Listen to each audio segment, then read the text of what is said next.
Good evening, everyone. Hi.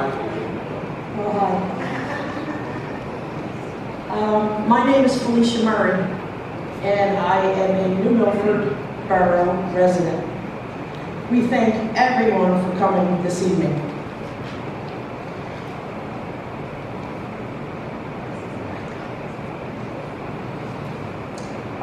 We wish to have respectful dialogue this evening, and anyone who is disruptive will be asked to leave. I don't think we're going to have that problem tonight.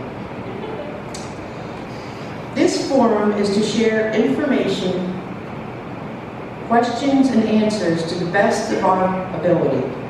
It is not for extensive public comment, more appropriate for Township Supervisor, Planning Commission, and County Commissioner meetings.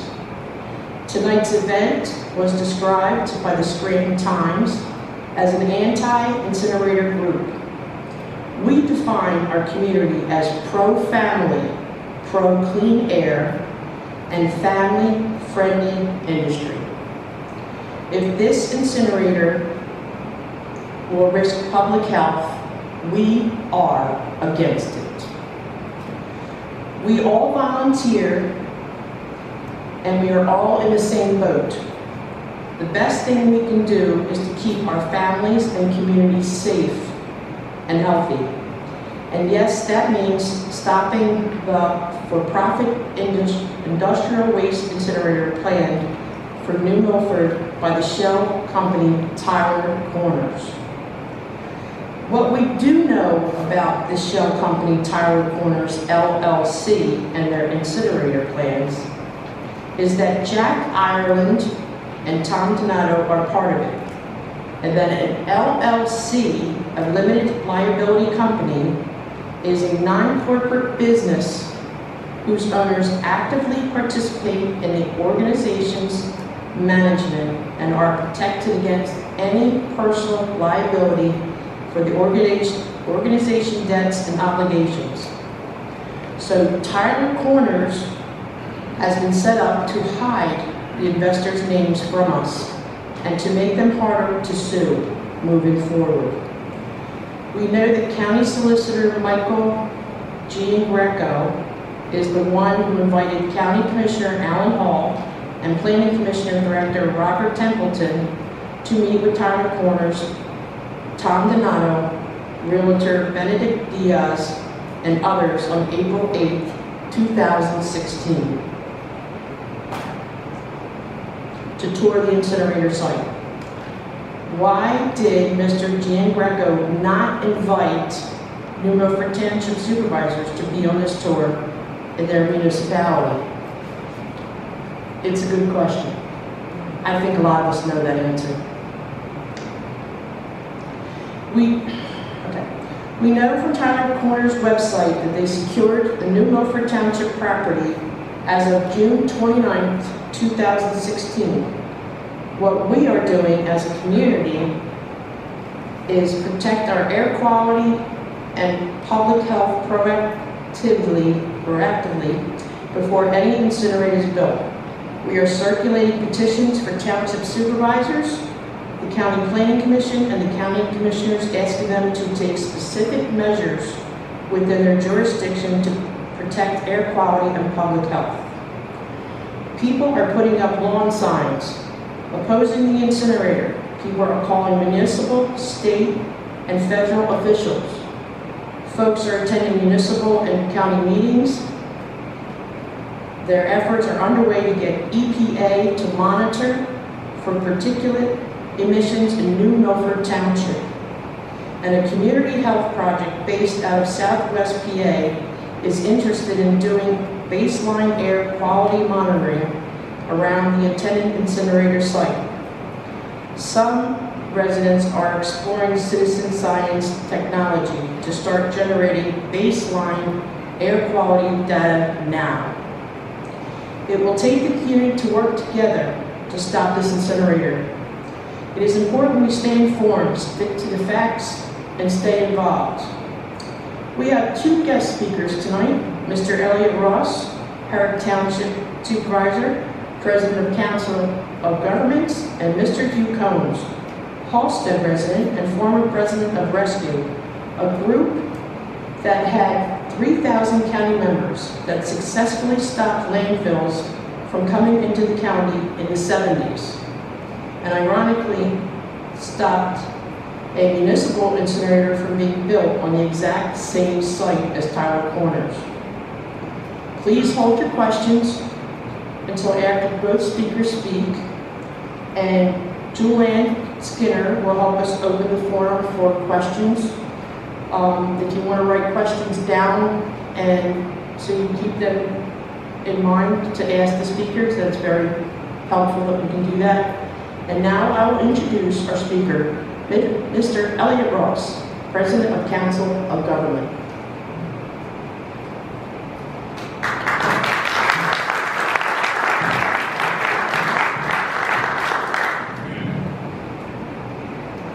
Thank you, Felicia.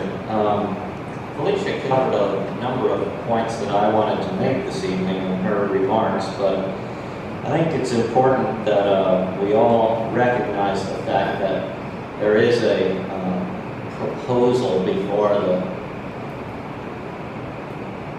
it's hard to say who it's before actually, but because nothing has actually been submitted, there's been no documents filed, there are no drawings on record.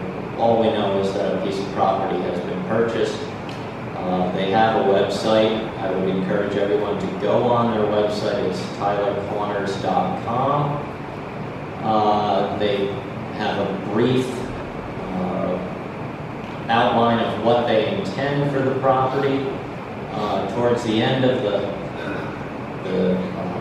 it's a small website, but it does provide with anybody with a small amount of information, and towards the end of the narrative, they indicate that they are,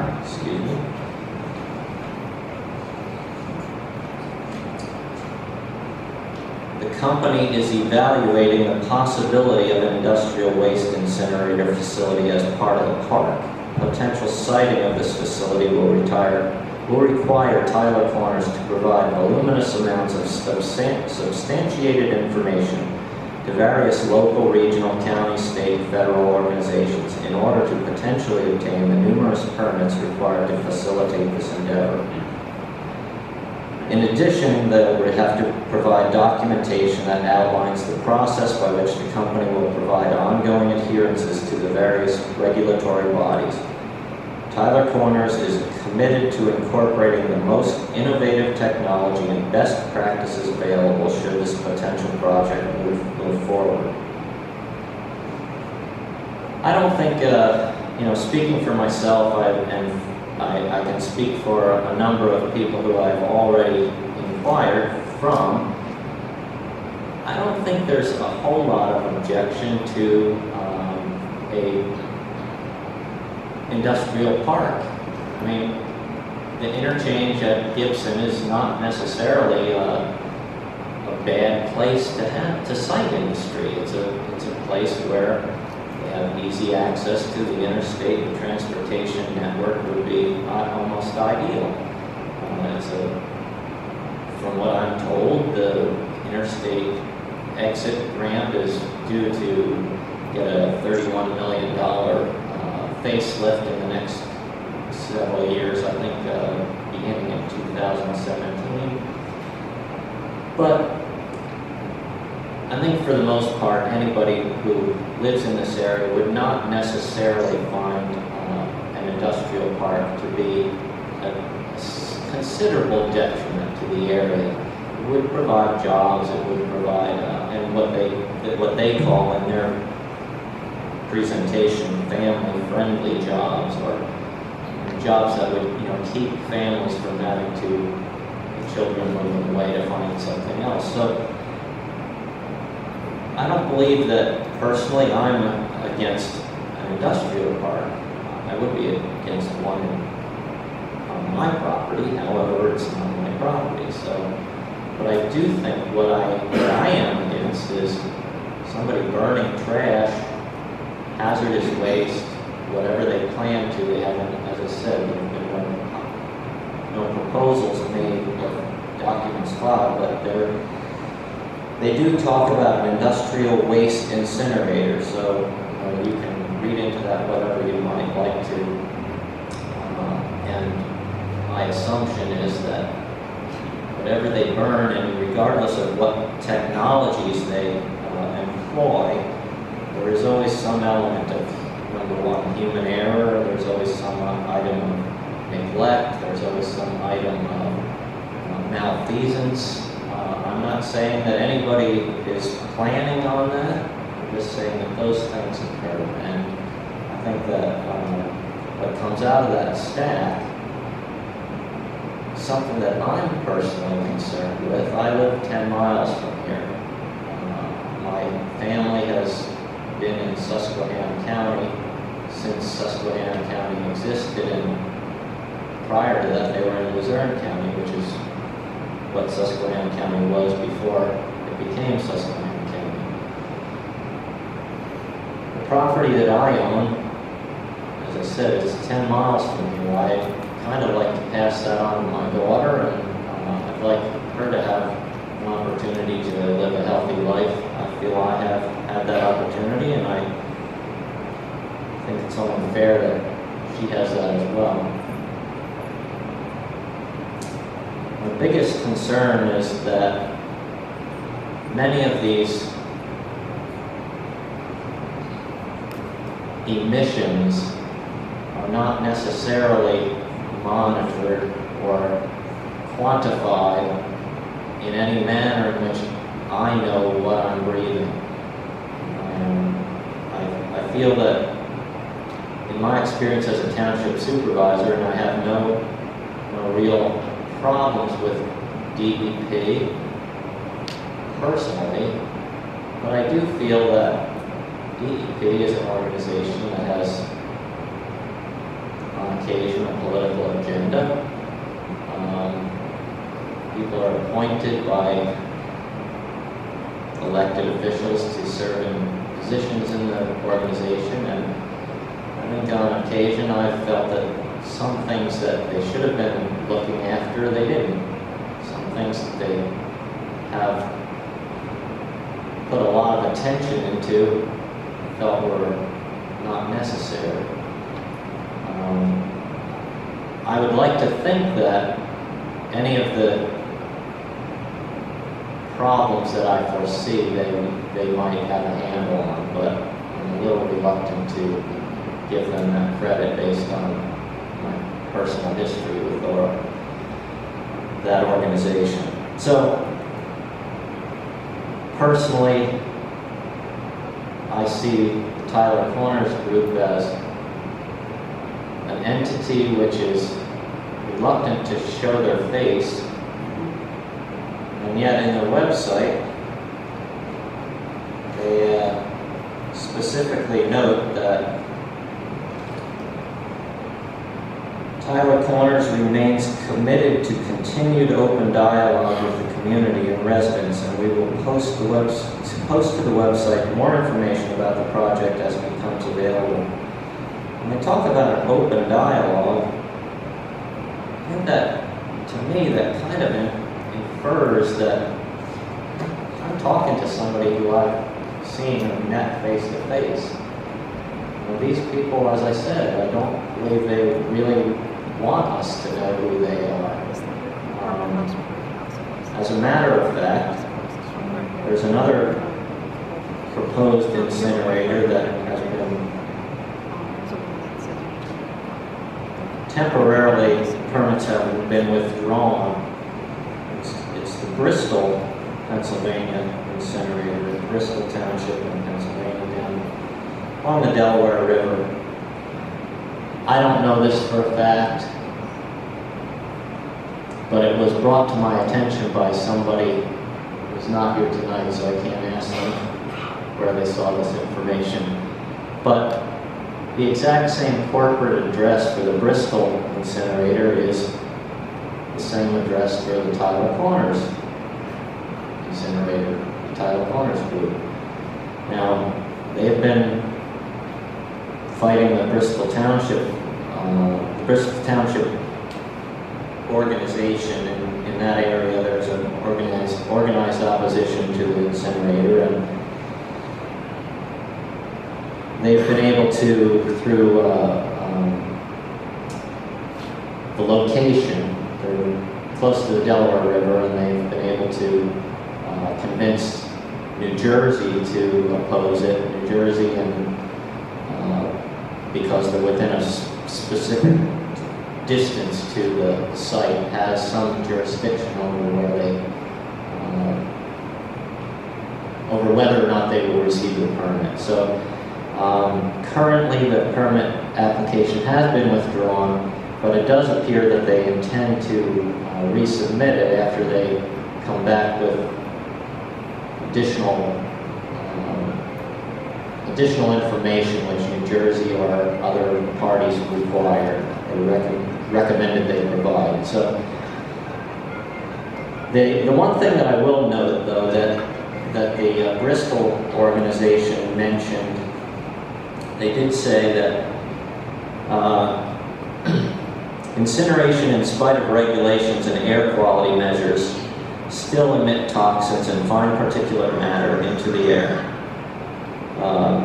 And they go on to say that Bristol Township, Bucks County, and the region already is, they're in a non-attainment for both ozone and PM 2.5, which is particulate matter 2.5, and that's 2.5 microns. That's the smallest particle that they actually need to be in compliance with.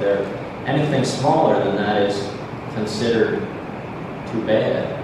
Whether or not it does you or me any harm or health risk, it's not something that they quantify, so nobody really takes any issue with it. They also go on to say that air pollution from industrial waste burners can and often do cause health impacts to residents and workers in both the host community and neighboring communities.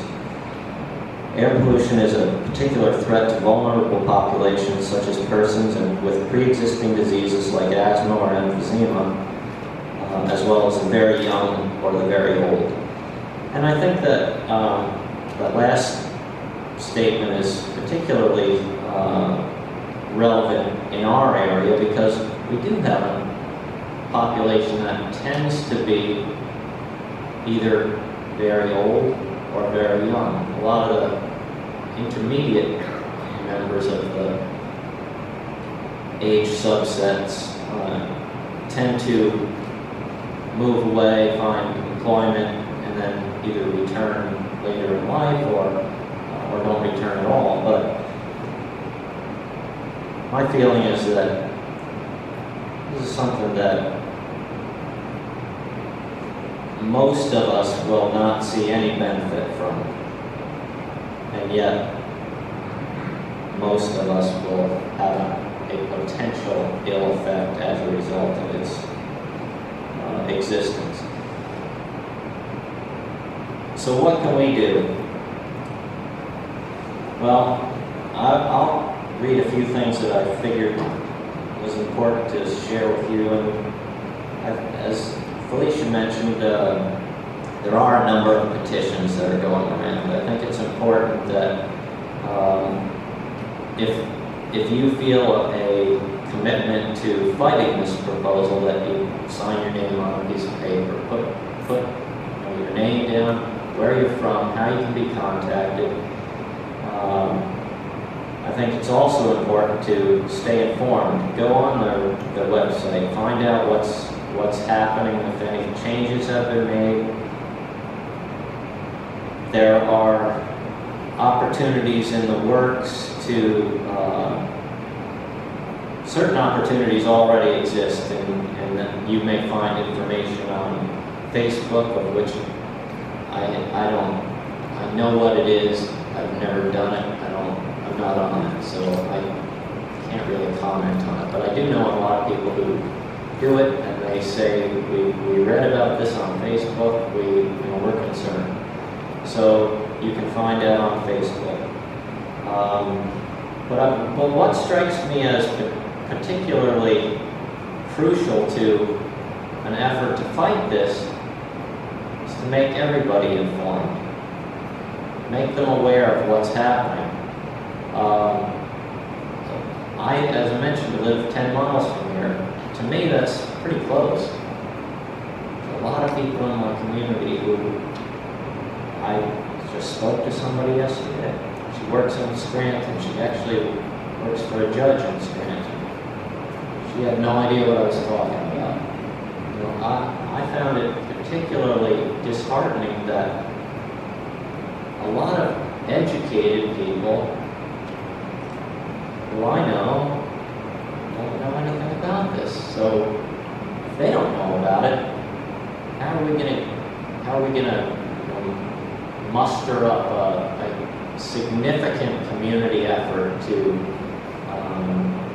put some roadblocks to make, now, even if this incinerator, the ultimate goal from on my agenda is they don't build this incinerator.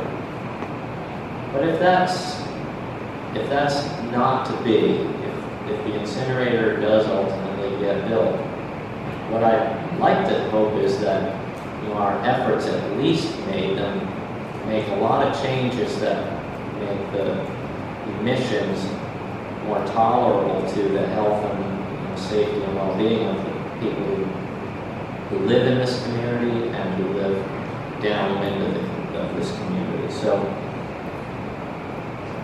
let people know that there's something in the works here, and we should, if we can nip this thing in the bud, now's the best time to do it. If the company comes in and spends, as they have as I understand, $2.3 million for the 114-acre site they purchased.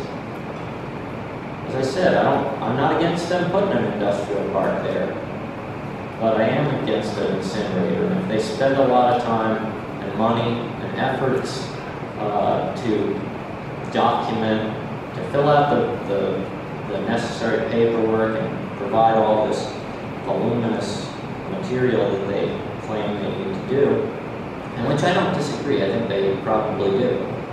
But if they go to that trouble, they're only going to be that much more difficult to fight because they'll be that much more determined. So, an effort before anything has been approved or proposed, I think is more valuable than an effort after. I think that we can also, mention to the county commissioners that we're concerned about this and ask them to do what they can within their power to make this project a no-go. It doesn't, I always feel that it doesn't hurt to remind anybody who's elected that they work for their constituent of county commissioners in Susquehanna County. Now, I can't go to the New Milford Township meeting and make the same request because I'm not a New Milford Township resident. If this was happening in Herrick Township, I would be obligated to listen to the comments and field questions and discuss with the Herrick Township residents. But unfortunately, as I said before, I have no alternate source of who's doing this for, who's doing something for me, Elliot Ross, as a member of Susquehanna County. So in order to ask someone to do that, I have to go to the county level. County levels, they do seem to be reluctant, but I think if we can get 3,000 to 5,000 people signing a petition, we might decide that, hey, our political futures are possibly in jeopardy, and maybe we need to do something. And maybe there is a commitment from the community, and maybe they really don't want this. So I don't think it hurts. I'd also ask you to contact your local elected officials. In Herrick, I would like to adopt a resolution opposing incineration in Susquehanna County, and I would also like to adopt a resolution that shows my support to in Milford Township and their opposition to the proposal. And then as a final item, I would suggest that you might contact your representative from the Planning Commission. The Planning Commission, I believe, has 9 different members, and those members are chosen to represent specific areas of the county. So the member who represents my portion of the county represents, in addition to Herrick Township, they represent Clifford, they represent Unionville Borough, they represent Forest City, and perhaps Ararat. I don't know that for, no, excuse me, not Ararat, because there is one for Ararat. But the point I'm making is, I have one, you have one, everybody in here who lives in Susquehanna County has a representative on the Planning Commission. And some of those members have indicated that they might be willing to, in the process of the application submittal, they might be willing to ask DEP to do some further studies as to whether or not this proposal is necessary or legitimate. And I think that that's the least they can do. But I'm surprised that not all of them feel that way. And actually, I've got a sneaking suspicion that it's not the majority who would like to hear have DEP do additional studies. And I find that somewhat disheartening.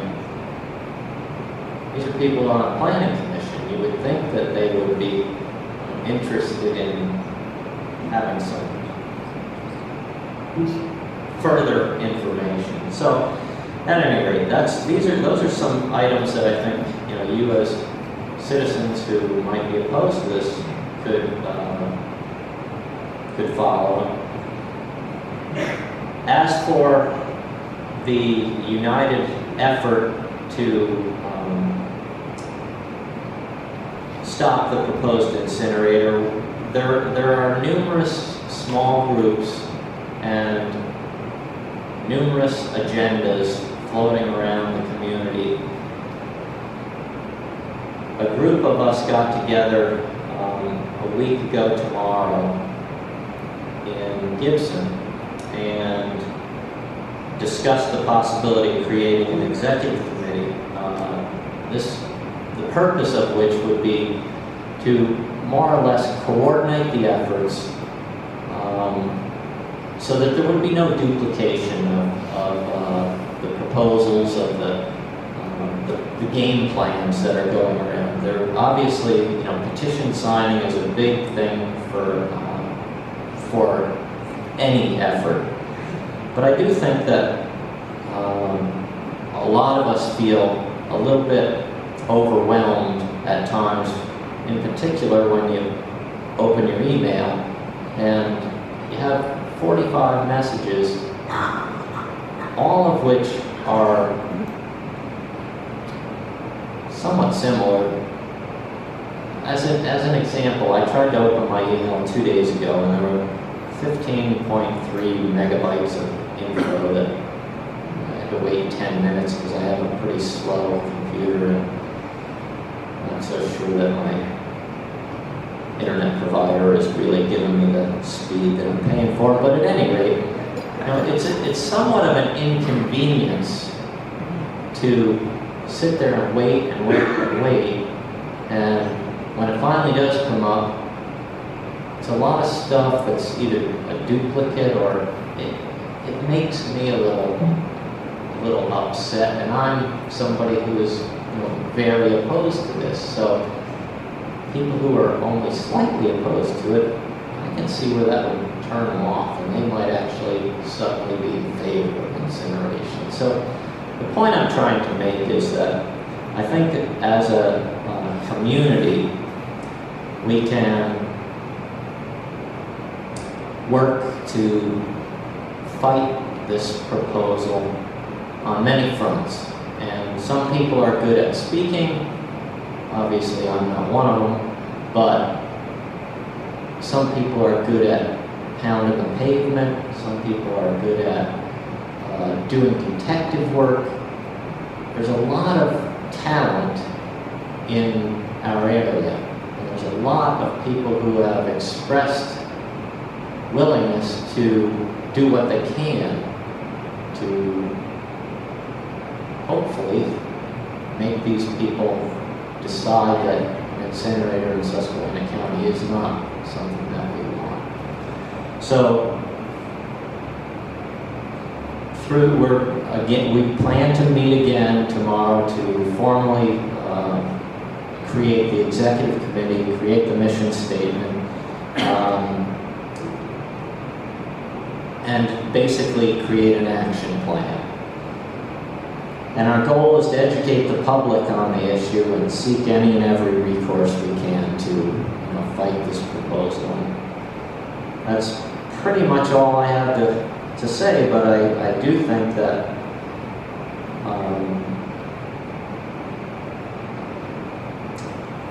the education, the information, the being aware of what's happening is something that's our biggest goal, our biggest challenge, and most of you can help meet that challenge. So thank you very much.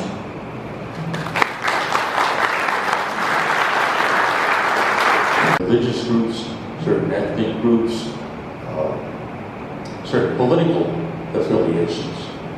And guess what? There's a lot of folks in this county that meet one or more or all of that criteria. And they were looking for low income levels so that people wouldn't have money to hire lawyers to fight them, and low education levels so that people really wouldn't understand what they were being faced with.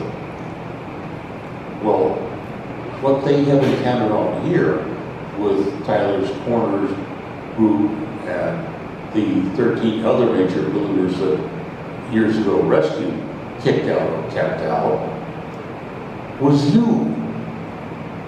A room full of people that have lived in this county and have seen how beautiful it is, may have lived in blighted areas before, and don't want to see their home here become like it was there. You guys are the key to it. You need to organize, get together, think about maybe even reconstituting rescue. We closed down 12 years ago because we had no threats.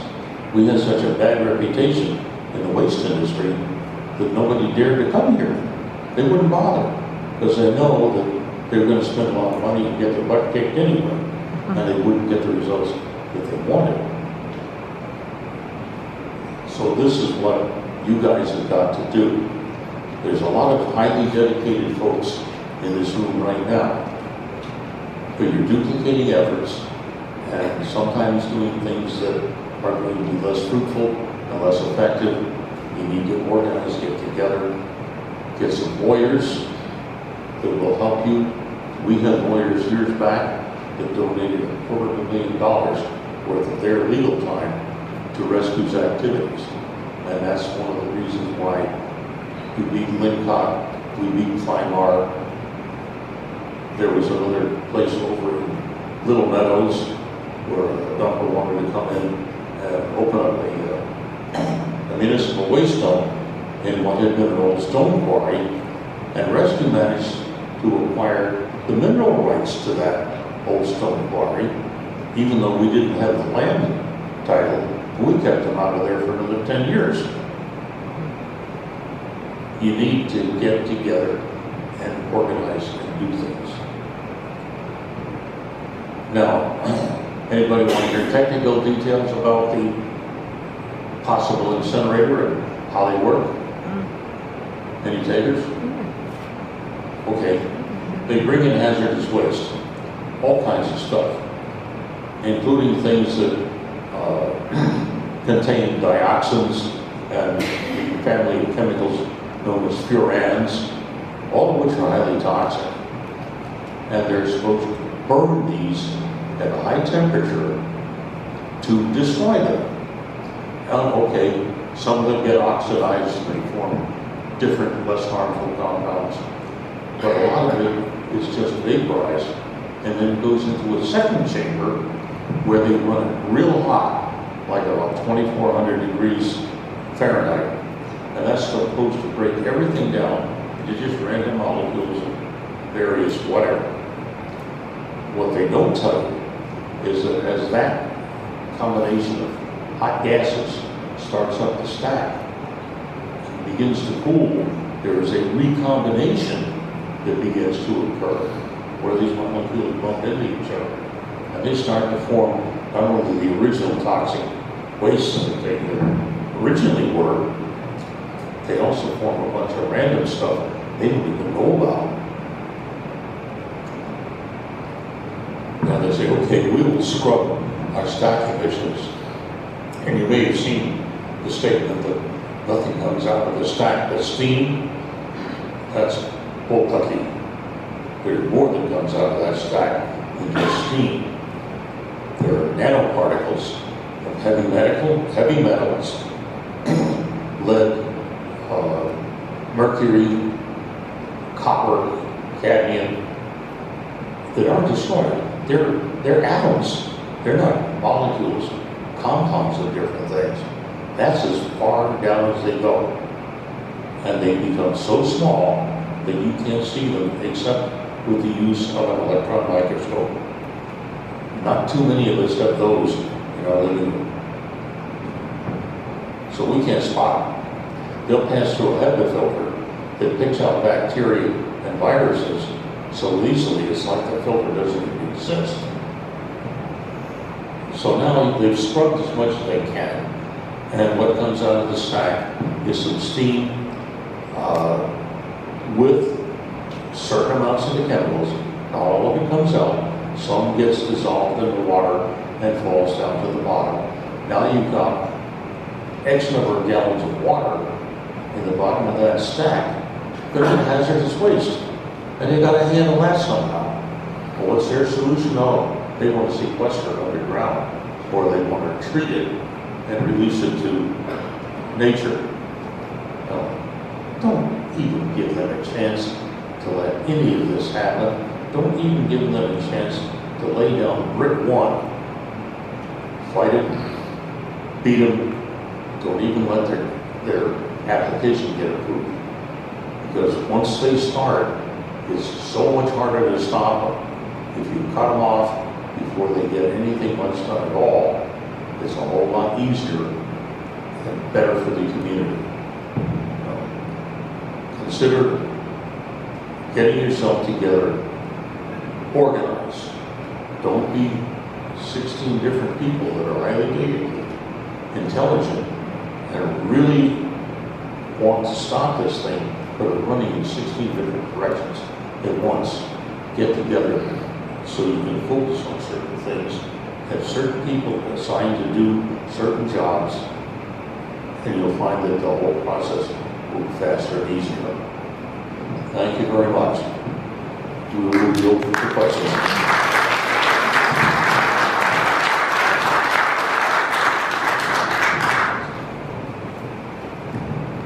I do want to let everybody know that I am constantly on the phone. I do call the mayor of Binghamton, and I do also call the mayor of Scranton. So far, I have not talked to anyone. So, if anyone doesn't have a computer, if anyone doesn't, have the capabilities of using updated technology, make phone calls, repeated phone calls. Who cares if they don't answer? The point is that we want to stop this. So now it's time for our question and answer. And Julianne's scared, wherever she is. Thank you. Well, we want to keep it informal. Okay. Does anyone have questions? Does anyone have questions?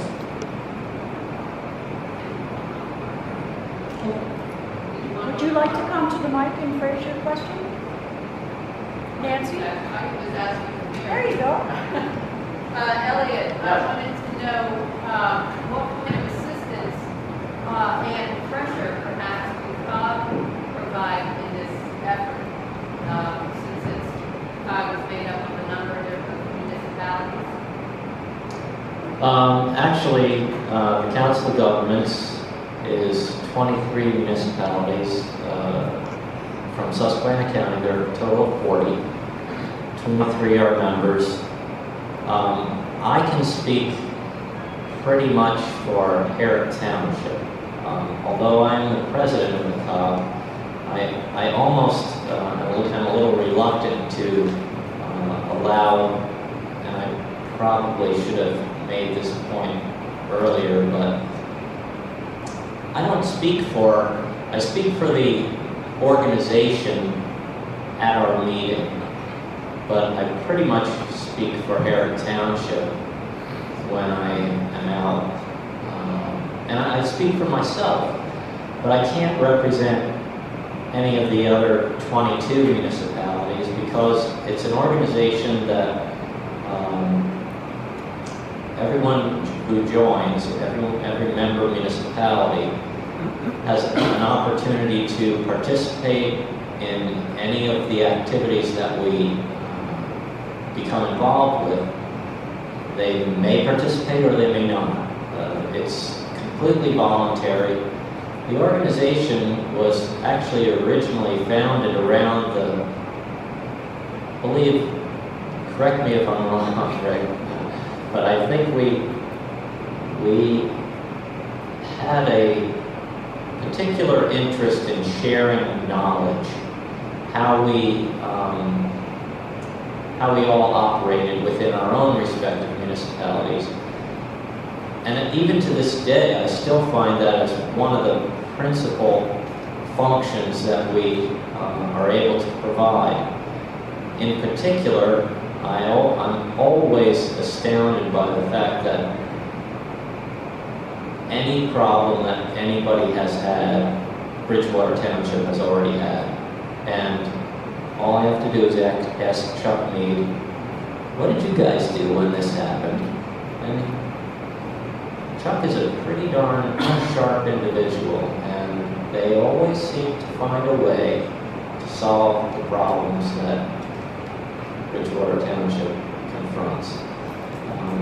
So, to answer your question, I don't think that there's a whole lot that COG can do as an organization other than try to provide education and information to the municipalities at our monthly meeting. So I know that's not what a lot of people would hope, but that's the way the COG is set up, and there is no real specific COG agenda that we can. I mean, it's not to say that the COG cannot have a resolution, but as I indicated earlier, I can't speak for any of those other 22 municipalities. I have a feeling that numerous ones of them would be in opposition to this proposal, but I can't guarantee that, and I would be making a big mistake if I tried to, I think. So, and that's where I think it's important that you speak to your own municipal leadership and make them aware of how you feel, so that, if for instance, at our next COG meeting or some COG meeting in the future, somebody suggested we pass a resolution in support of fighting this proposal, those individuals who represent you would know how you felt and could or may possibly agree to support that resolution. So that's what I could offer. In Milford Township, they're also a non-member. That's true, yeah. So there's no jurisdiction. I'd like to ask you, what are you doing in Herrick? Since you're opposed to it, can you pass a municipal air ordinance? Have you done any work on that with your solicitor? We have considered doing that. I think because the plan is not proposed in our township, we've decided that until an ordinance is crafted that some municipalities, such as New Milford Township, felt comfortable adopting, or the county felt comfortable adopting, we didn't necessarily think passing an ordinance would do anything other than cost us some money. We will consider a resolution in support of any organization that will provide an ordinance that will inhibit this proposal. So to make it clear, we would support a resolution, number one, for the New Milford Township to pass an ordinance, and we would submit we would also like to pass an ordinance authorizing our county officials to pass a county-wide ordinance. But if we pass one in Herrick, it doesn't do anything in our purview to stop this proposal in New Milford Township. And the problem that I see with Well, do you have zoning where you are? we do have zoning. Do you have a comprehensive plan? We have a comprehensive So plan. then you are ahead of most of our townships who don't have that, and you could set the example by working with your solicitor to actually formulate one so that others can follow. I And you guess can help point, us. My point is that I would feel somewhat. I would hate to set the example and then the example not be necessarily the best approach. If we craft an ordinance and it's not something that is necessarily going to stop the incinerator, I wouldn't want another municipality to adopt it.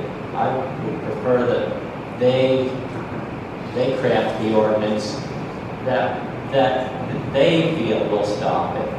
So, Because they can come to your county also. I mean, to your municipality. They can come to your municipality if they get turned off in New Milford. So you're close enough to 81, and they can choose Herrick next. So please consider possibly formulating one with your attorney. And is your attorney a local attorney or out of the county?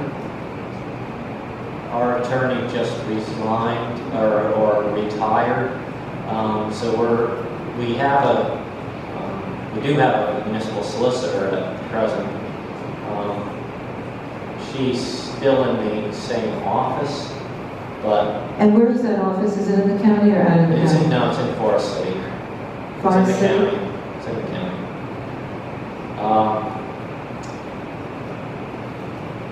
Whatever We research, should whatever, definitely consider it. yeah, but whatever I don't- research you do will help New Milford and their attorney. So if all the attorneys and municipalities and solicitors do as much research as possible to formulate something that will stand in the courts, would be very helpful. So I would encourage you not to take a back seat. I agree. I agree with what you said. I'm not sure that it's the most prudent means for Herrick Township at the moment, but that doesn't mean that I wouldn't consider it. So I take your comments. Now, how are the other supervisors? Are there two others in your township? Do you have three like some others? Yes. do? So how do the other two feel? Are they against it, or are they neutral, or for it, or what? One other is against it. The other one was not at our last meeting, so I don't know how she feels. But I would be surprised if she was for it. So Does anybody else want to speak, or Mike?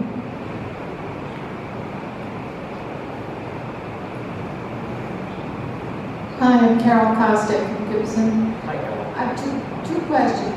One, with this work that's going to be done on the interchange at Gibson, I'm wondering, is this just a coincidence, or is this kind of a plan from higher up, that there's a little something more sinister involved here, that this isn't just they've come to Susquehanna County? Well, number one, on that first point, I've often wondered the same thing. You know, how long has this idea been festering, so to speak? I really don't know. I believe though you could track down the point at which PennDOT decided that they were going to make those changes to the exit, and then maybe through some detective work determined that there was some suggestion that they might like to do that because there was a pending proposal, but I really don't know, and I would really be going out on a limb to agree that, yeah, it seems pretty coincidental. Thank you. Also, I understand that the coalition, were there 9 townships met at Gibson last Thursday? Correct. And I understand that one of the things that was discussed was getting a unified petition. That is They're saying correct. that we need, so I mean, tonight we were offered petitions to take out again, and I'm unsure as to what we should do. Are we waiting for the coalition to design one that would be a universal one that everybody should be taking out? As you indicated, yes, we decided that a single petition that could be delivered to DEP, could be delivered to the county commissioners, could be delivered to the county planning commission, could be delivered to your own municipality, could be delivered to, you name it. We thought, let's make a petition that is singular in nature, basically indicating that the signers are opposed to this plan and they're asking for help from whoever has an opportunity to provide. To me, that seemed like the simplest way to get one petition and not have to visit again and again and again and again. Now, I'm not going to suggest that you don't sign any petitions that you see. I would sign them all. And then, can you sign another one then? Oh yeah, you can Sign as many as you want. sign as many as you'd like, but the point that I'm trying to make is once we have a singular unified petition, you'll know that that petition can be used anywhere. And you won't say, well, I wonder if I signed this already. Because I think part of the problem with petitions is someone will look at it and say, well, hey, Elliot Ross signed this one. 3 pages later, hey, Elliot Ross here again. Flip through a few more, there's Elliot Ross again. Hey, you say you got 400 signatures, well, probably got 100 because Elliot Ross signed 50 times and somebody else signed numerous. So, the validity of the petition sort of comes into play there, and that's personally, I thought one petition that just happens to be addressed to anybody would suffice. But as I said, I would sign all of them.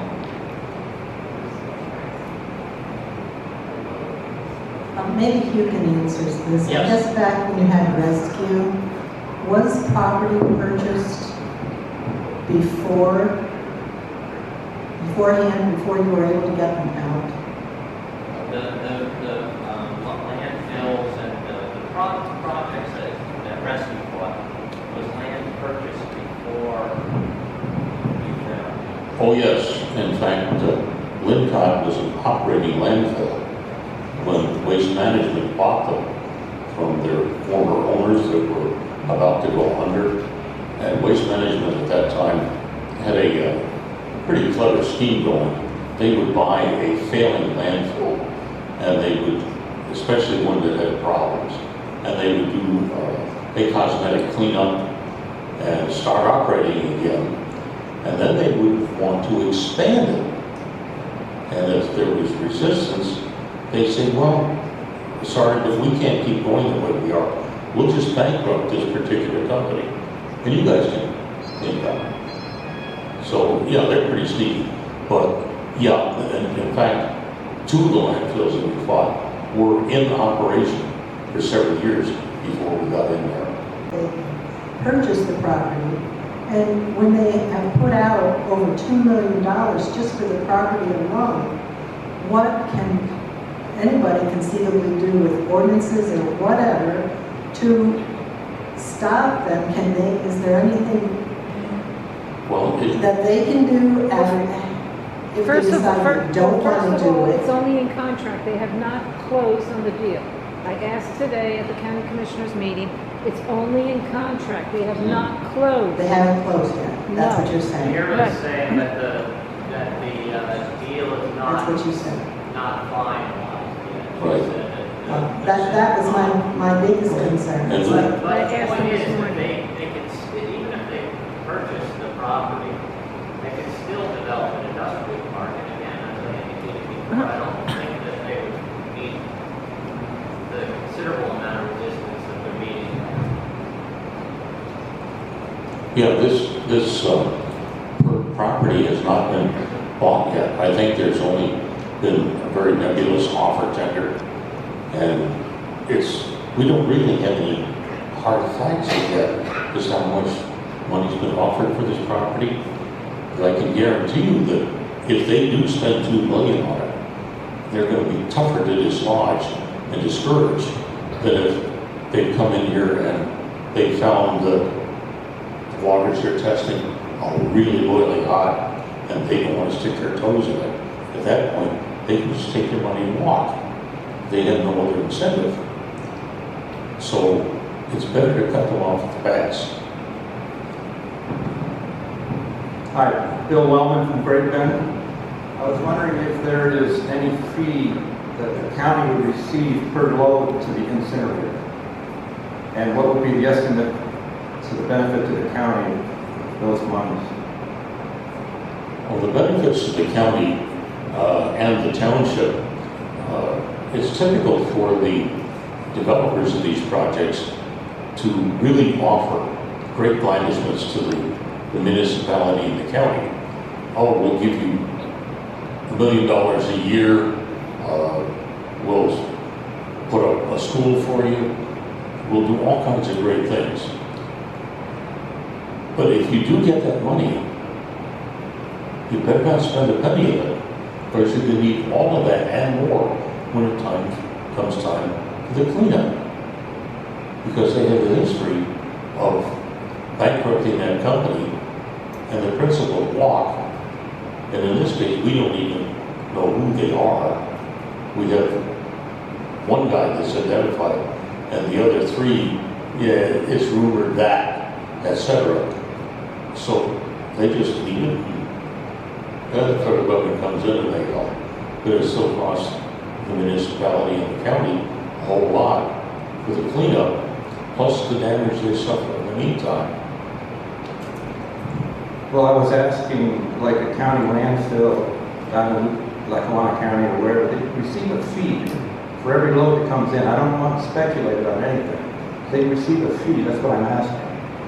We're not aware of any arrangement that the county has made, and I seriously doubt they have made one yet,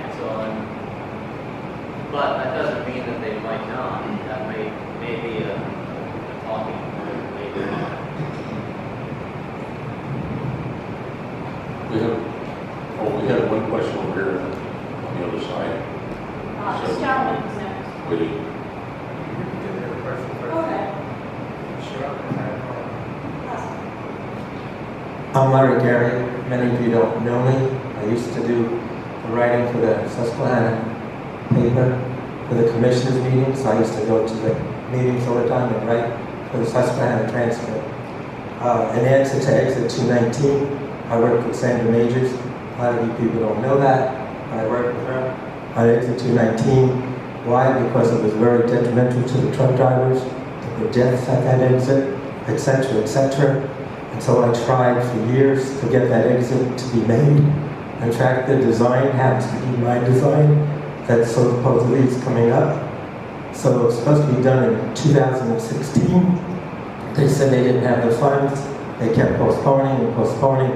So in answer to exit 219 being built now, well, maybe because of the industrial park, they finally decided to make exit 219. I also work with Sandra Majors when it comes to the dares. From here to Great Bend, a lot of the dares have been in the 81, and many people have been hurting with their cars and their vehicles, etc., etc. So that's part of the things that I've been doing. I write now as Larry Gary. Again, I'm from Gibson, and I write letters to the editor. So that's what's going on with Exit 219. Now, as far as what you people were saying, as far as the ordinances and making, you asked us to team up so we could unite. I don't hear the uniting there, because if you lead by example, to me that would be a good idea to make the clean ordinances for all of you supervisors. Whether it works or not, and you don't have the money, is what you said. So ask us for the money. I'm sure many of us, for this kind of cause, would donate money to get somebody started, and then maybe the ball will be rolling. Larry, I appreciate I appreciate your, your comments, and I do feel that as a township official, it's often I'm often given an opportunity to lead by example. I'm just not completely sure that the ordinance is the best example, but that doesn't mean that I'm not still thinking about it. And part of the consolidated group that I mentioned, we'll meet again tomorrow to more formally become an organization. I think part of our action plan will be to determine what is the best approach, what is the most effective means that we can use, and what is the timing of all those individual proposals that we might suggest. So I'm not saying that we're not going to do an ordinance in Herrick Township. I'm not saying that other communities will not do one as well. I'm just saying that I really don't know what the best step is at this point in time. Maybe tomorrow I'll know a little bit more. And I believe I will know a little bit more tomorrow. So that's, as you've indicated, clearly there are, somebody should put their toe in the water, as Hugh indicated, and I'm not against doing that. I just would like to be certain that I'm taking an effective step. That's all I'd like to do. And I hope that answers your question. My name is Jay Carter. I'm a biologist for the last 50 years. Anybody that's in favor of an incinerator of any kind, as far as I'm concerned, got rocks in their head. But besides that, you people have already been given by an environmental lawyer a complete list of things that needed to be done to stop this incinerator. What are you afraid of? Why are you ignoring his suggestions? Well, you can't tell me that the lawyers that work and live in this county are experts on much of anything, or they wouldn't be in this county to start with. The guy's an expert. I think his name is Mike Ewell. He listed the whole thing. It's been in the internet for everybody to get a hold of. So what are you afraid of? Okay, would you like me to answer? Yes, I'd like you to answer. I find it total ignorance not to listen to somebody that's an expert, because we don't have any in this county. Far from it. Here's my answer to your question, and I'm happy to provide it. If I Elliot Ross, enact an ordinance, it's going to cover Herrick Township. It's not going to cover New Milford Township. It's not going to cover Susquehanna County. So, I can do what I can do is enact an ordinance in Herrick Township.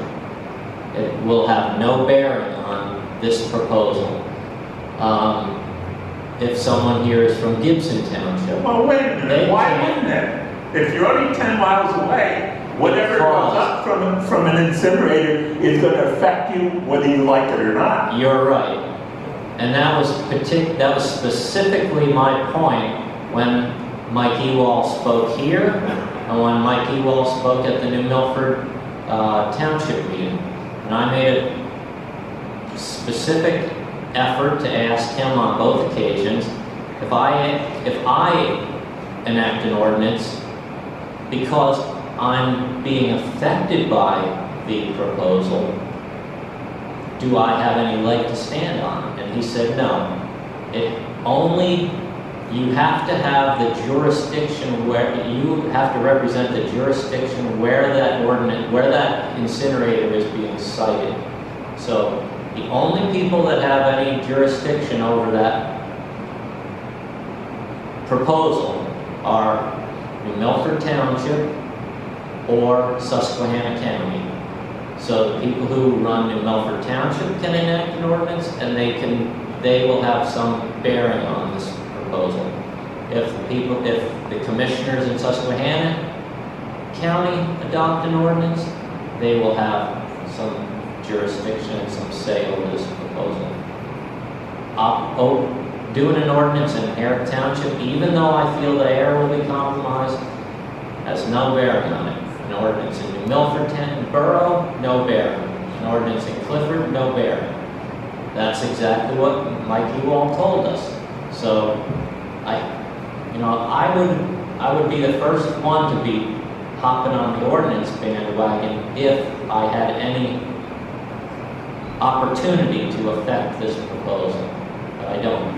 So you're convinced that it'll never happen in your township? No, I'm not convinced that. I'm glad that you think so. However, I will tell you that the road network to get to Herrick Township, even though you might think we're close to 81, is not conducive to it. However, and that doesn't mean, though, that I would not consider adopting an ordinance. So if it costs you some money, so what? At least you'd have an ordinance. That's true. And it does, as I said... And you still haven't told me what you're afraid of. I'm not afraid of anything. You just don't want to do what you're supposed to do. I'm doing what I can do to fight this proposal in the most effective manner I see. And that is by organizing the community to put pressure on the people who can have a bearing on it. So, I understand your point, but I think you're misled if you think that Herrick Township can stop that proposal. I don't think that they can stop it, but you could start it. Well, we could start it. If you had an ordinance, who's to say that everybody else doesn't come right and follow? Well, I can tell you there's lots of people who wouldn't come right along and follow it because Herrick did it. We have zoning. We're the only township in Susquehanna County that has zoning. Nobody else adopted a zoning ordinance.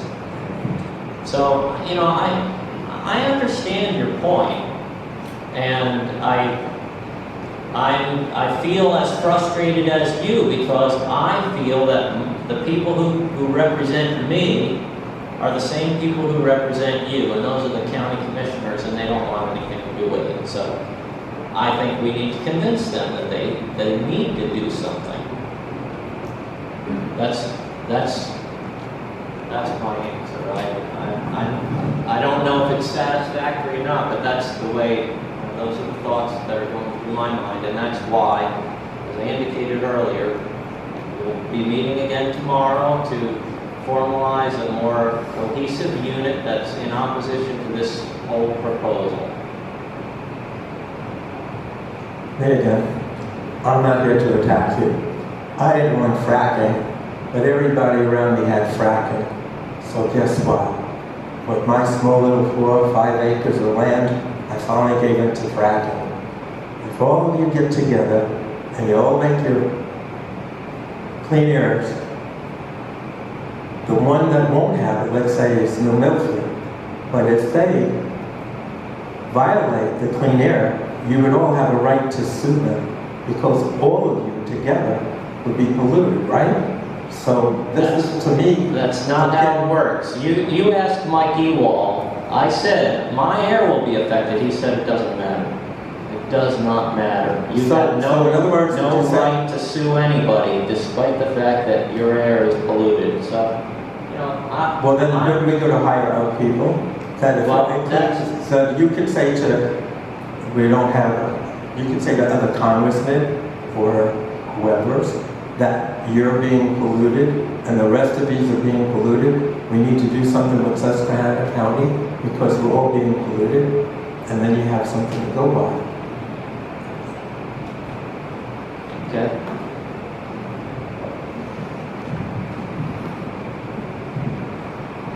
My name is Ron Stroll. I think for some reason you missed the point. Every township needs to pass an air quality ordinance because, okay, maybe it's because I'm from the big city. I already think that they have 2 or 3 alternative locations in their pocket if this one doesn't go through. Every township, forget the county. In the Commonwealth, the smallest is the biggest. So whatever the county does, the township can supersede it. The township can. And I'll answer your question. It's not a question. Well, I'll address your statement. If there are no municipal ordinances on a township or borough level, and the county adopts one, it covers the whole county. If somebody wants to adopt a different ordinance, they're perfectly welcome to, and they will then govern their own municipality. But if the county adopts one, it doesn't matter that smaller is bigger. The county covers the county. So, but the township can pass one that supersedes the county. That's right. That's what I'm saying. But we're getting confused here. Well, the point is, right now there's none. Exactly. And Herrick Township could pass one. Let's say Herrick Township passed one. It doesn't do any good for this proposal. Except for your county if they try and sneak in there and they can't get here. That's right. But okay. But if you're being prepared, you come over to Herrick Township and you tell me that they're going to come there. I understand. Show me why they're going to come there. I understand that. Again, I indicated, my point is, an ordinance in Herrick Township is something that I would seriously consider, but I don't see an urgency for it. What I see is an urgency for an ordinance in New Milford Township or an ordinance in Susquehanna County. Well, I would be more inclined to pressure New Milford Township, because like I said, whatever they pass supersedes anything that the county or the state is going to pass. Now, if you were, did you have any response to that? Or that question for you also? My point is that yes, the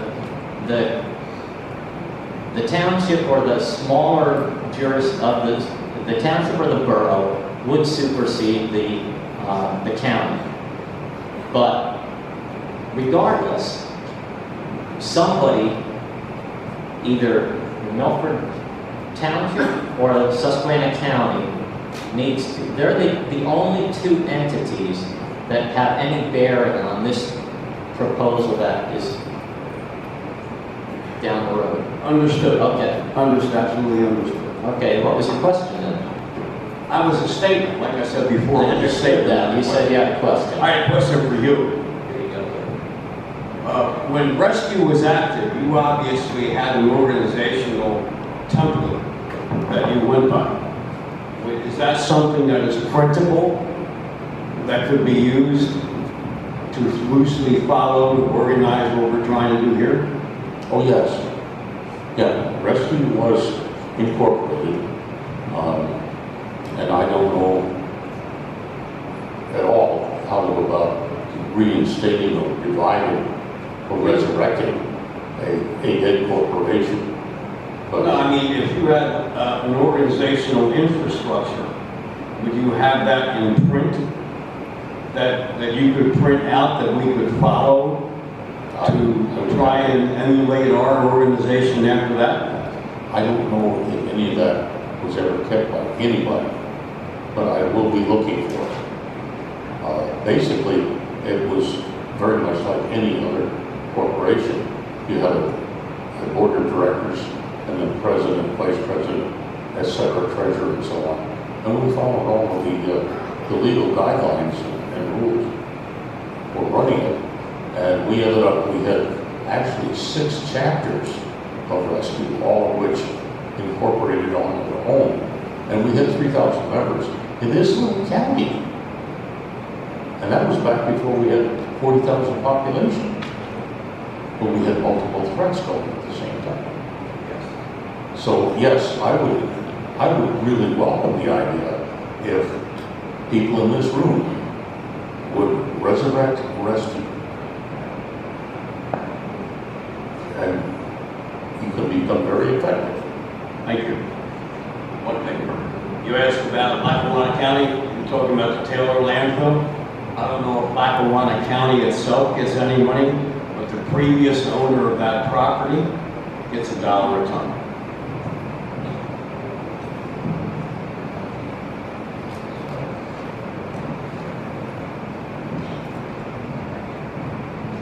My name is Susan Pipitone, and first I want to thank the people for organizing this to let the rest of the community know. I know it's a hot topic and a lot of people get very upset by this. I don't think that anybody is pointing fingers at you. I want to thank everybody for organizing this meeting and for getting the information out to the rest of the community. Because had it not been for those of you who first found out about this, none of us would be here, we wouldn't know about this, and it would have snuck in the middle of the night, and then we would have all been stuck with this incinerator. So I want to thank you for that.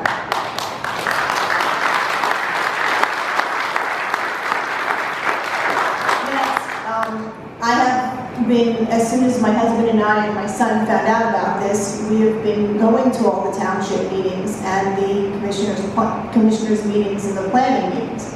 I've also been doing a lot of research on the internet, and I was very fortunate to speak to somebody at EPA and the Department of Education Protection. And from what I understand, from what I was told was that any permit that an incinerator company needs to apply for, there is a part of those permits that has a community input section.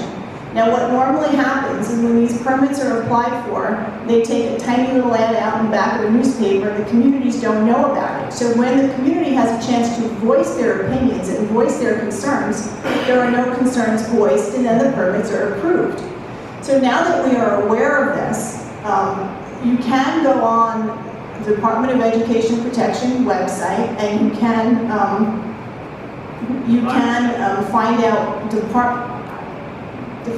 find out when these permits are being filed. I received an email from a woman at the EPA, and I made copies of this email that she sent me if anybody's interested.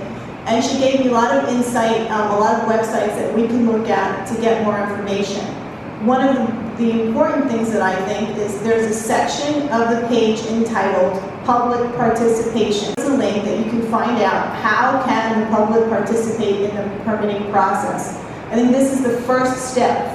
Making clean air ordinance in our community is very important, but I think this is the first step, trying to stop the permits from ever going through. So if anybody wants a copy of the email that was sent to me, I'm willing to hand them out, and if there's anything that we can do, please let us know. And once again, thank you very much for bringing this to the attention of the community, because my children are the 4th generation here. We own businesses in this community. I love this community. I love my land. I love being able to go outside and breathe healthy air. And I hope for generations to come that we can hand down our land to our family. So thank you for protecting our investment. In case you didn't pick up on that, Susan is an educator.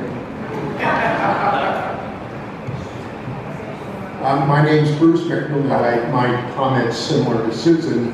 Elliot, we want to thank you as a township supervisor for being here, and I've seen you at every one of these meetings. And at from one of the townships further away from where the center of this thing is taking place.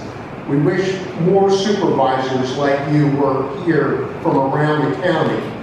But my question is, what is the status of the air ordinance in Milford Township? We haven't really heard what is going on with that in terms of, I know there's a meeting coming up, a township meeting, but I haven't really heard what's going on with that.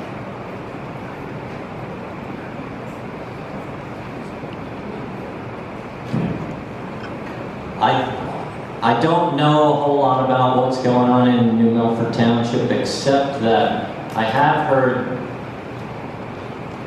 well, first off, let me go back one step. The last New Milford Township meeting, I did approach the supervisors after the meeting because I wanted to introduce myself, and I also wanted to get a feel for their exactly what they felt about this proposal. And so I went around the back of the building and found a door where they went in and out, and I knocked and they allowed me to come in, and I introduced myself again and shared some comments, and I did get the feeling that they were not in favor of this proposal, but they were trying to figure out the best way that they could deal with it and the best way that they might thwart this proposal. Since then, I have spoken to them on one other occasion, and I've heard random other tidbits of information from other people who have either been in contact with them or heard from other people who were. My feeling is that they had someone review, well, their attorney reviewed the ordinance that Mike Ewald prepared for them. Their attorney wasn't comfortable with that ordinance. They were planning to have some rewrites done. I'm not certain that they'll have it ready for this coming meeting, which I believe is this coming Wednesday, but I'm not positive. Is that correct, Wednesday? But I do think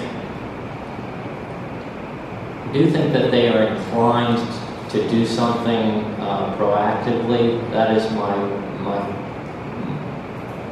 gut feeling. So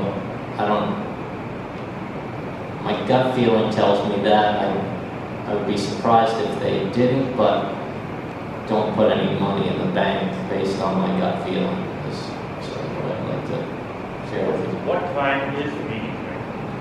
Well, I believe is it 7 at New Milford, or 7:30? 7 o'clock at the New Milford Township. I think the more people that show up at that meeting, it's going to have an impact than anywhere else. Well, it's certainly not. It's a public meeting, and you're welcome to go there. And I believe it will probably be pretty well attended. Most of our, I see a couple of municipal officials in here, and I know that most of us, on a normal occasion, our meetings are usually 2 or 3 or 4 or 5 individuals, people who come to almost every meeting out of an obligation they feel to, just find out what's going on. But generally speaking, there's not much happening other than we're paying a few bills, we're accepting a few bids, we're doing the business of the township or the borough. And so there's usually not any significantly controversial topic. When one does arise, that's when all the chairs get filled, and that's when people start to realize that, boy, I have some homework to do. I have to figure out how I can address these concerns in a legal manner, in a manner in which my limited power allows. And so certain things, there's a certain set of protocol that you try to go through so that you don't make mistakes. But I do believe that you're right. Going to that meeting and expressing your opinion. Now, the last time, I will tell you, they allowed you 2 minutes to speak. And I would assume if there's a large group of people, and if they do allow you to speak, which I believe is their obligation, there will probably be a time limit. And so if you're smart, you will make a concise presentation. I didn't realize that, so I had about 5 minutes of written conversation that I wanted to share, and I had to read it really fast. Excuse me. And you did sign up. You don't have to reside in the local Correct. That means you're be affected by it.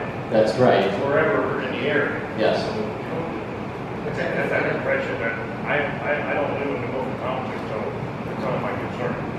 No, I think it's, well, that's the specific reason I went, was I didn't live there, but I was concerned. Because I felt it was going to affect me, and as I indicated earlier, Mike Ewald told me I had no powers over the current siting because I didn't live or represent Milford Township or Susquehanna County. Yes. Okay. Are there any New Milford Township supervisors here tonight? I don't believe so. No.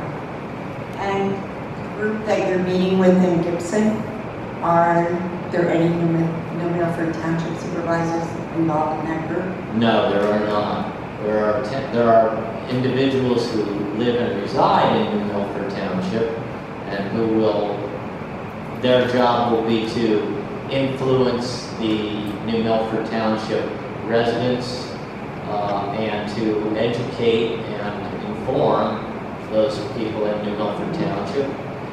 But there are no other public officials other than myself. Well, I guess, in answer to your head nodding, everybody else in this community and the people in this room pretty much have as much power as I do. I don't have any power that you don't have, other than the fact that if they were doing this in Herrick Township, then I would have the authority, but I don't have that authority. The only authority I have now is to try to convince people who do have some say in it that they need to act. So you have as much authority as a supervisor from Gibson, as a supervisor from Herrick, as a supervisor from Clifford, as a council person in New Milford Borough. So it really doesn't matter that there aren't other public officials. Other public officials are more than welcome, but most public officials do feel that they spend a lot of time doing the public duties, and if it wasn't in their township, then they're not specifically interested in becoming involved. And as another point, a lot of them don't necessarily like to be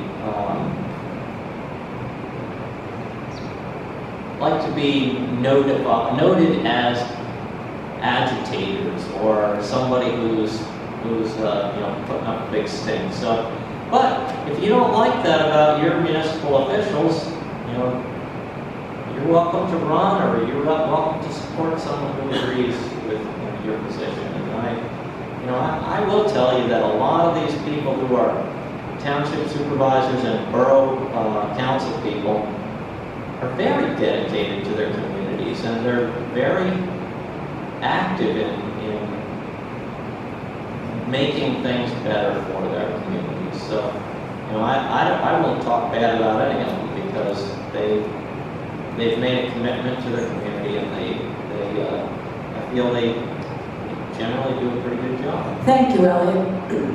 So we're going to do 4 more questions, and then we'll adjourn around 8 o'clock. I will be making closing remarks, and if you would care to address Elliot or Mr. Coombs, you can do so. Okay, one thing people are not really looking at, this is an alternative route. Wastewater. Milford is almost at full capacity to this package plant. They're going to have to discharge wastewater for the incinerator and an industrial park. There will have to be a new sewer plant there. Even that plant going in before, it was questionable whether there was enough base flow in that stream for that plant of that size to go in there. So there's also another route. That stream's going to be inundated with flow, the majority of it from an increased load coming from the wastewater treatment plant. So, and they'll have to build a new plant either by Milford out, or Milford would have to expand. So can it be done? And that's also a private wastewater facility.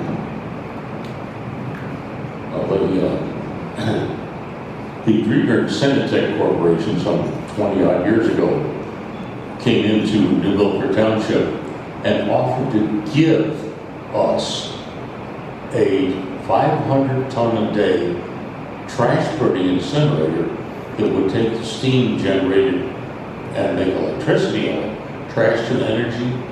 Everybody thought, this is a neat idea.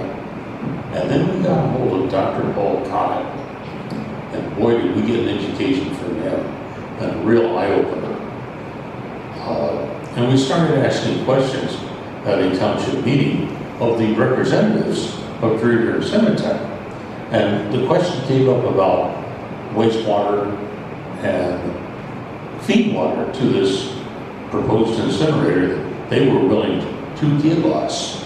Oh, and by the way, our county and Wayne County are in together on a trash compact, and together we produce somewhere in the neighborhood of 250, maybe 300 tons of trash daily.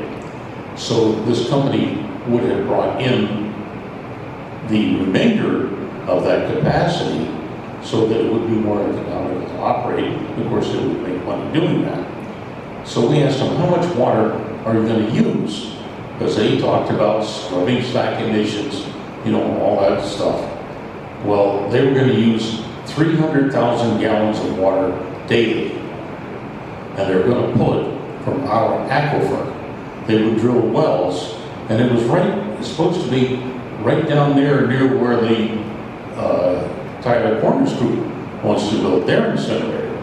They were going to buy land from Foster Oakley. They already had an option on it. 300,000 gallons of water a day. They suck everybody's well dry. And then what do you do with the water? Now it's a hazardous waste. They wanted to landfill in this area. Well, we killed that one, and Greener Incinerator went bankrupt. Thank you very much.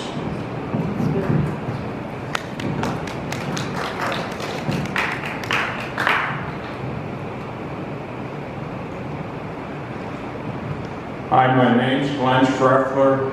I live in Hartford Township with a New Milford mailing address because we don't have mail delivered in our township. And I feel as though I'm just as much part of New Milford as I am Hartford. I said because I can look out my front door and see where they're going to build this thing. And you can sit back and say, hey, I belong to this township, you belong to this township. We want you to get together didn't you just see the All-Star game last night? Well, guess what? You All-Stars got to do some homework, and I appreciate everything you do and the gentleman you're with, because I've been to meetings and you're there constantly, and I appreciate everything you can do.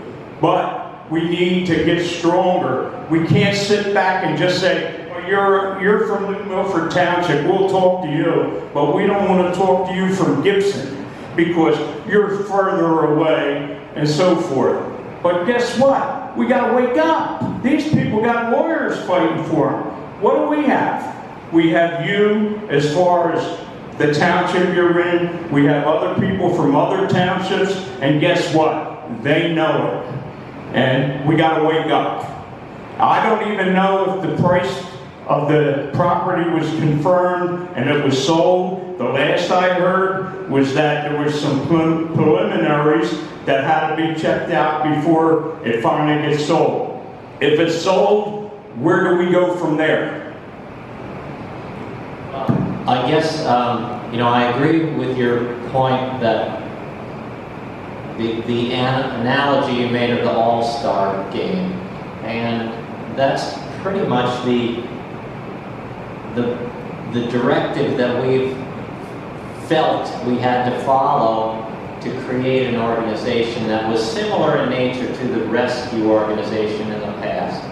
That's, again, the reason we're meeting tomorrow, to formalize that organization. There's no name, there's no, we don't have an incorporation, we haven't filed any paperwork. We're trying to figure out the best process and to emulate the rescue organization of the past. And so I agree with that analogy, and I feel that it's well said. And I think that you in your mind, you feel that was a system that worked, and it's one that we'd like to reenact. As for becoming active, I think a number of us are active, as you indicated, but I think it's the whole community that needs to be active. It's not just your elected officials. You can put pressure on your elected officials, but you as a body, the public sentiment is really what drives us, and it drives a lot of things. Sue indicated that almost every major proposal that goes before either EPA or DEP, there's always some kind of public comment period. And you can subscribe. I get an email every day from DEP. It tells me the permits that were filed, tells me the activity on certain permits that had previously been filed. Anything that they did in the office on yesterday is on the email that I got today. And you can sign up for Susquehanna County, you can sign up for Pennsylvania, you can sign up for, Herrick Township. So I've signed up for Herrick Township and Susquehanna County. It's almost entirely gas related. It used to be a lot of well pad permits. Now it's mostly pipeline permits. Few well permits still. But periodically there'll be a sewage treatment plant, or there'll be brine spreading they do in Forest Lake and in Chocolat. And then there's also people who are doing algicide in ponds and lakes. So any kind of permit that DEP is giving, that they have to review. Now, you're not going to get the local sewage permits. If your neighbor's putting in a new sand tank or something, that won't be on there because they don't specifically review that permit. That's done by your municipal SEO,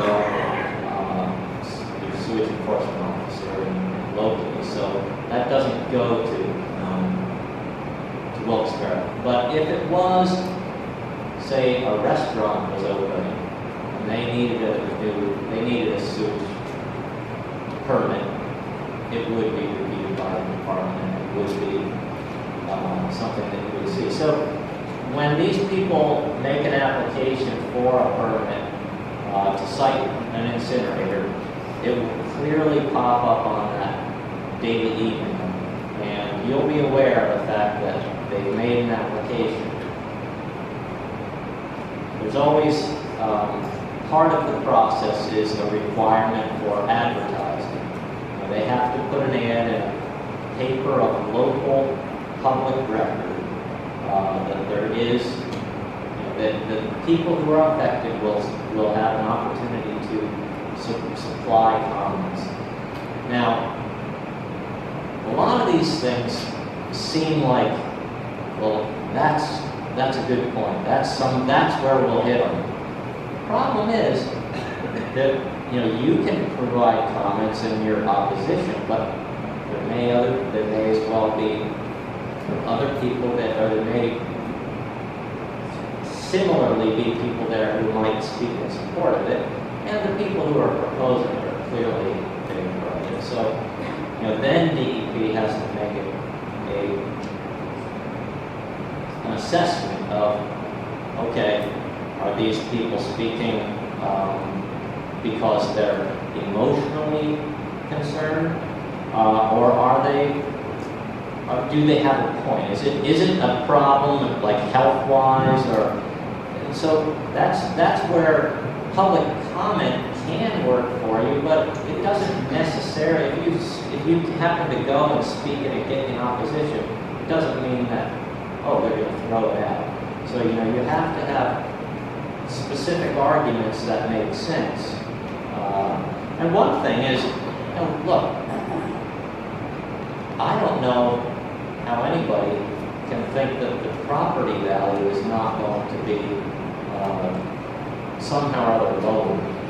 Especially if you say you live within sight of this place, I might think your property is wonderful, but if there's an incinerator down the road, I'm really not interested. So, personally, I think that there is an argument that you have a loss of property value. I think you have a health risk, certainly increased health risk. And I think that overall, we've seen how almost everything we buy seems to be come together from multiple municipalities to do that. I spoke to Felicia. Felicia couldn't be there because we had grandchildren to take care of or somewhere else. But I'm still, to this day, don't have an affiliation with a group. There's no.